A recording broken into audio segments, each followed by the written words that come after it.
Running effective meetings that people want to attend.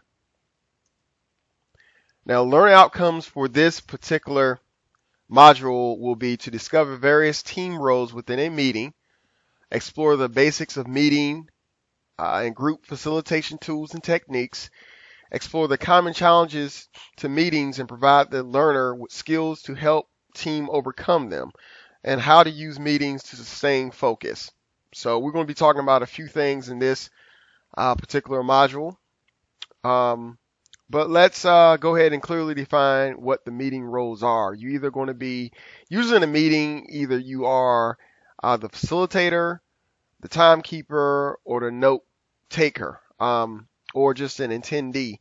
But I can tell you, oftentimes, the timekeeper and the note taker are kind of one and the same. When I was in SJ, we assigned that important responsibility to our secretary, while my president facilitated the meeting, and when she wasn't there, I stepped in and facilitated the meeting. As a facilitator, your role depends on the context. So again, this goes back to what I was saying earlier with my president. She was more or less the one who ran most of the meetings, but we could have definitely went back and forth if we wanted to. And it was more or less to get everyone involved. It was not necessarily a top-down approach. The facilitator is not in control. They just pretty much make sure that the meeting runs smoothly. The facilitator's authority is granted by the group. So maybe that person is elected or selected to be the president or chairperson of that committee. Also, the facilitator responsibility is just to keep the group on task. In a meeting, you'll be so surprised at many of the topics and many of the items that can pop up. And I think as a facilitator, you have to just keep everyone on track. You're responsible for the process, not the content. Now, this is debatable because oftentimes the person who's facilitating the meeting is also the person who is responsible for the content. That doesn't really change. Now, unless we're talking about the content being in a situation where you are outlining the agenda and saying, okay, in this agenda, we want committee member reports. Then in that case, it's not about you coming up with the content. It's about the members or the people who have been delegated various responsibilities coming up with the content. So keep that in mind. And also, as the facilitator, it is your responsibility to make sure that everyone is heard. You never want to ignore anyone, but again, it's the golden rule: treat others as if you want them to treat you. Now, the timekeeper is just a little bit different, but again, plays a very important role. They make sure that there is a time limit for each agenda item, because if you don't have a timekeeper, let me tell you what happens. You end up being in a meeting a lot longer than what you should be, and everyone's time is precious. The timekeeper also lets the group know when the time is almost up. They keep the group on task, again, to avoid tangents, and they usually are, and this responsibility is usually reserved for the secretary. Like I said, we use our secretary as a timekeeper. We didn't have another person with that responsibility. Note taker. Okay, this is the person that's going to record, make a record of the meeting and decisions. Nowadays, you can just more or less record everything with your iPad and keep it moving. And that would be one particular record that would be good to keep a archive of all your meetings. Types and send minutes to participants, and capture to-dos and due dates. So they pretty much remind everyone of what was agreed upon and when things are to be completed. The components of meetings, I believe, just comes down really to three parts. There's the preparation for the meeting, there's the meeting itself, and then there's a conclusion and maybe even the follow up. Obviously, with preparation, we're talking about what you're going to put on the agenda, and the meeting itself is just the execution of the meeting. Then the conclusion of a meeting, I think, is very important because you want to make sure that you end meetings not only on time, but also you want to make sure that the people you end on a really good note. You don't want to ever end a meeting on a bad, sour note because it could filter in that next meeting. And as far as follow up, every meeting requires a level of follow up because people have responsibilities to get done. And so you want to make sure that some of these things are done before the next meeting. Now, when we start talking about preparing for a meeting, I think the first thing you have to do is you have to define the purpose of the meeting and the outcomes. Is this solely an information meeting, or are decisions needed to be made? So what I've always said was there are some meetings that don't need to happen. And when you do have a meeting that is unwanted or generally doesn't need to be happening, you make a lot of people upset because people are, first of all, going to say, well, why didn't we just get this via email? And I was the type of, especially when I had my RAs, I was the type of person who didn't always have meetings. I mean, I had them usually regularly, but there are different times I took a liberty just to cancel the meeting because I wanted to make sure that that the students weren't there, wasting their time or, pissed off or anything like that.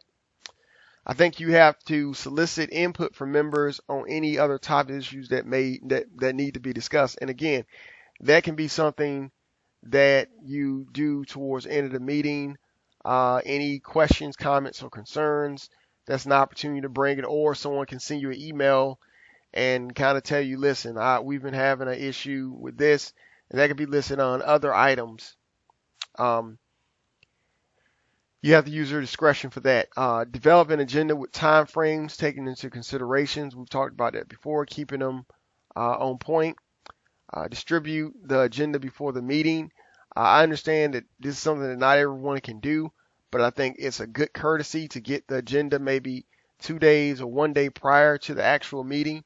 That way it gives people an opportunity to know what's ahead. It also serves as a good reminder for some people because they may say, oh man, I got to talk about this. That's right, I forgot, because people are busy and sometimes people forget to do things. It's not always by purpose. It's just things happen.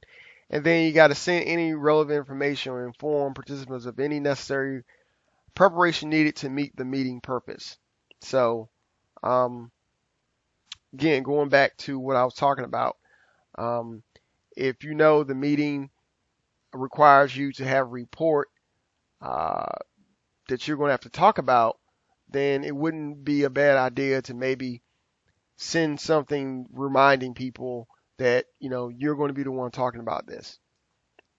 Now, during the meeting, you want to greet members and make them feel welcome.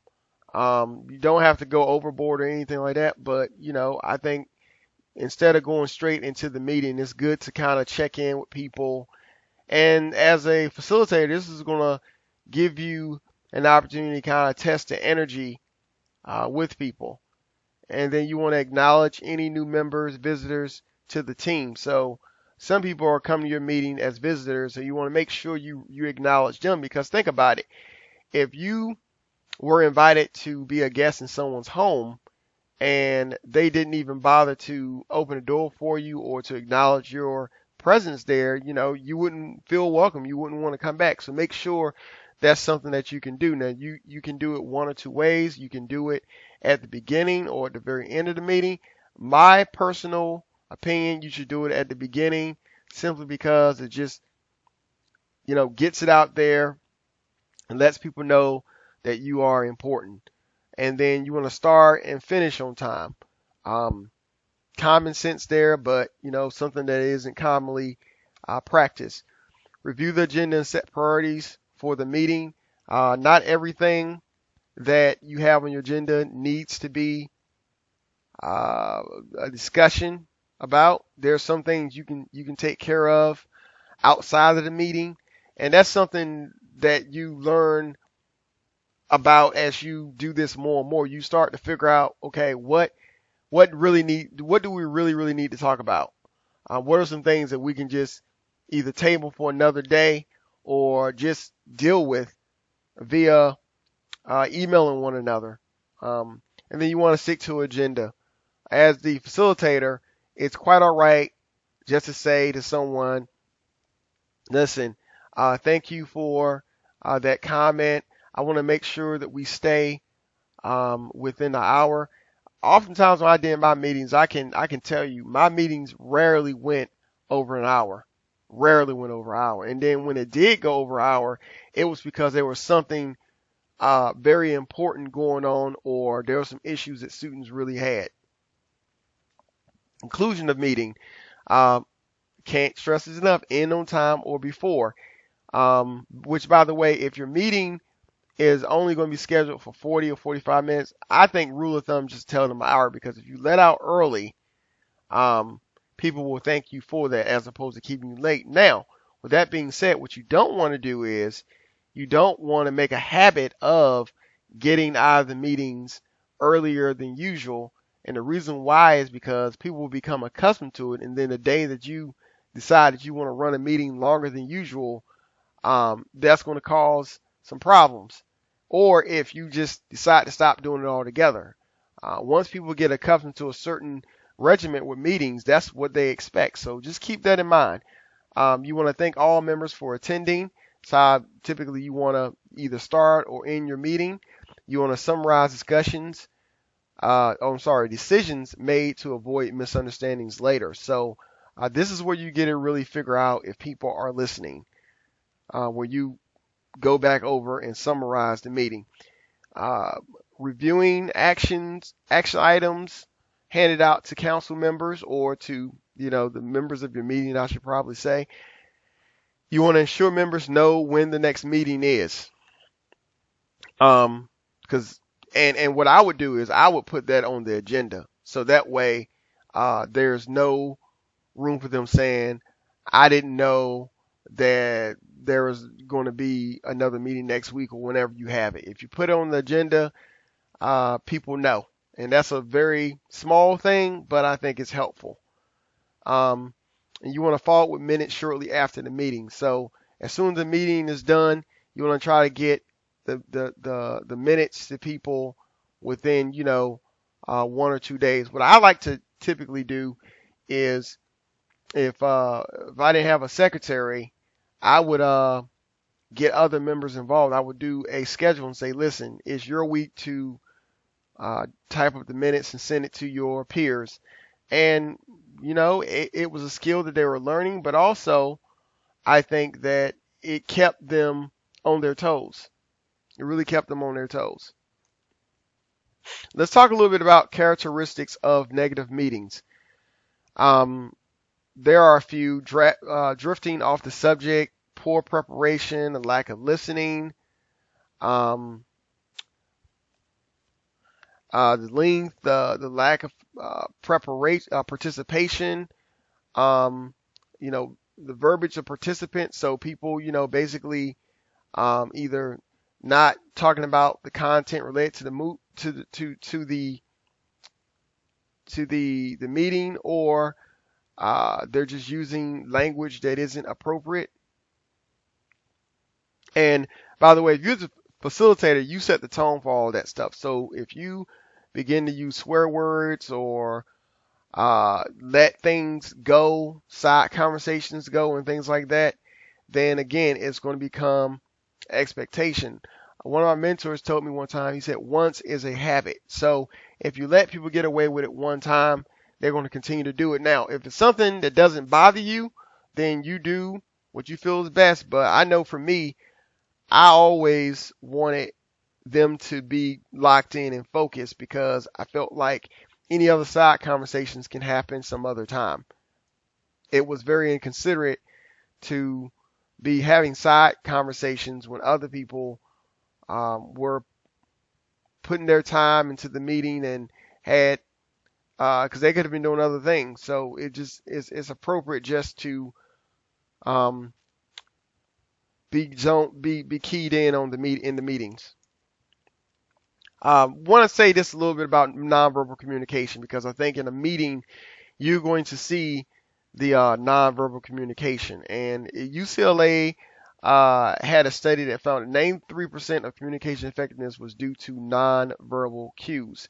Another study found 7% of the words, 38% of the voice quality, and 55% of the nonverbal cues. So all that means is you have to really listen with your eyes and just be very observant in your meetings. And again, this will help you um, figure out how much more in depth you want to go into a meeting or not. Because if people are tired after 35 minutes of meeting and you're trying to drag it on, people are not happy about that. And going back to learning to listen with your eyes, um, you know, this can help you tell when you have talked long enough. This also can help you tell when someone else wants to talk. And like I said, it can tell you the overall mood of the listeners. So let's talk a little bit about meeting morale boosters, things that really get people looking forward to the meetings. Because again, the name of this presentation is conducting meetings that people actually want to attend, or conducting effective meetings that people actually want to attend. You never want to have your meetings feel like drudgery where people just don't want to come to your meetings. So here are a few ways you can break it up. You can break it up through icebreakers at the beginning. And this can be peer led. I think that would be the best way to do it, to get um, each other to do it instead of one person being responsible for coming up with the icebreakers at the beginning. Highs and lows, a lot of people call them roses and thorns. And what this is that when you go in and you check in with people and just sort of ask them, what was your high for the week? Okay, what was your low for the week? Just to check in and see kind of where people are, because they may be dealing with a real challenge that you don't know about. So that's something to keep in mind. You want to do acknowledgments, as I said before, when you have new members. You want to make sure they're acknowledged, but also you want to acknowledge when someone has did something really special and significant, because I think that makes the people in the meeting feel as if you are paying attention to them. And everyone, I don't care who you are, likes to be praised. So that's another way for you to do it. Just like with sharing of good news. You always want to give good news, or try to at least. Some people use food, and I think food is very effective.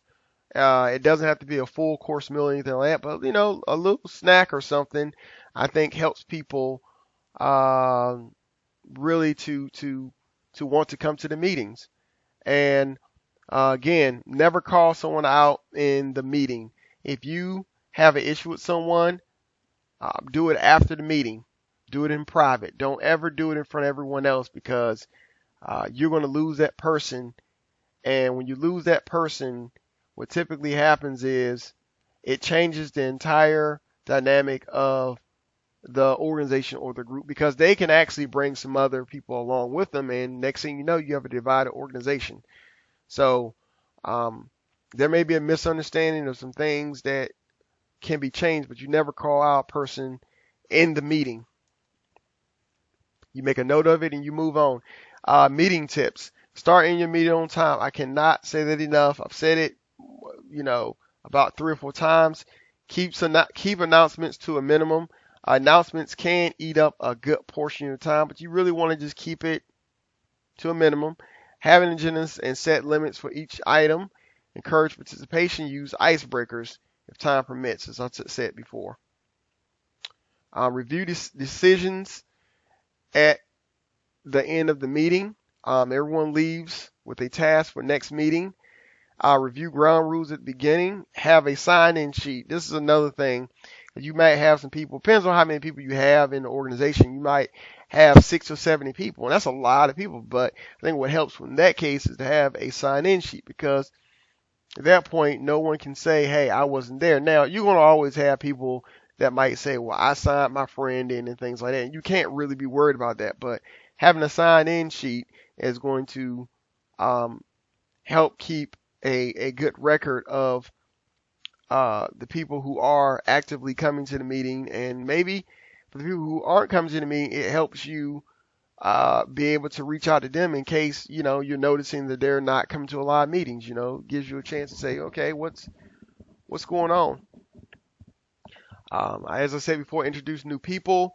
You want to plan the agenda for the next meeting before you leave, and have fun. Like I said, socialize with people afterwards. Now, not every meeting is going to be fun, but you want to make them as engaging as possible. I want to take a moment just to sort of look at a agenda example.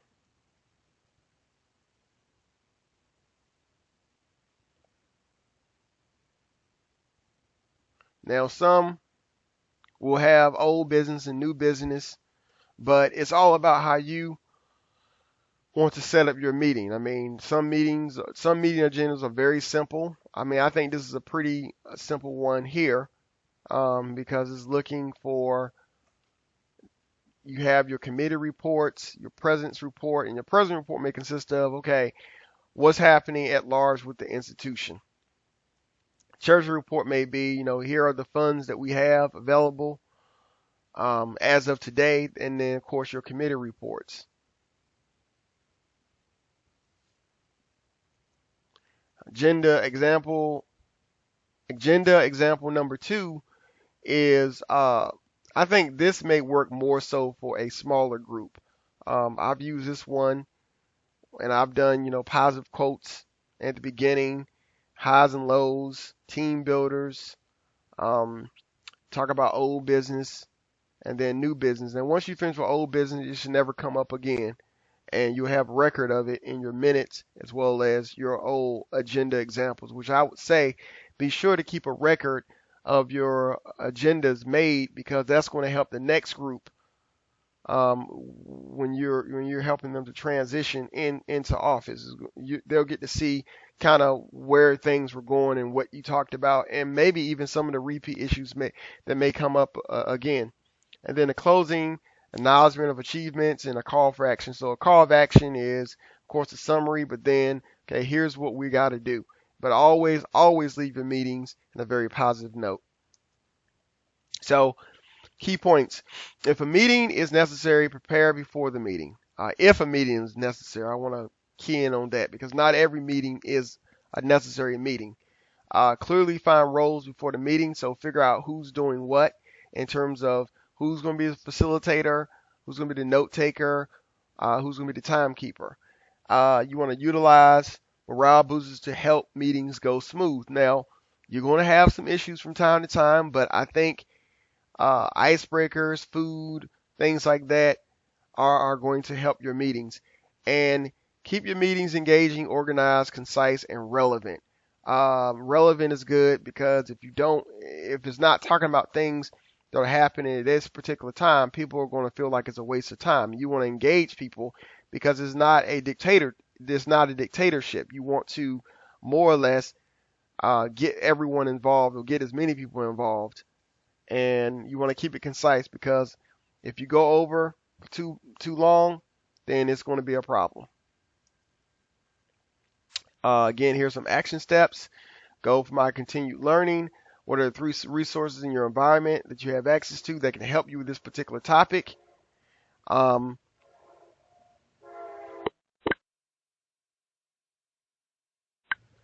are the 2 colleagues you can tap for support while striving to achieve the goal? So maybe if you're a person who now will be running meetings, maybe you talk to the former president and the advisor. Those are 2 people right there. And then what's one action step you can take next week in order to help you with this particular module or topic? Well, that's it, guys. Thanks again, and I look forward to seeing you in the next module. Take care. Bye.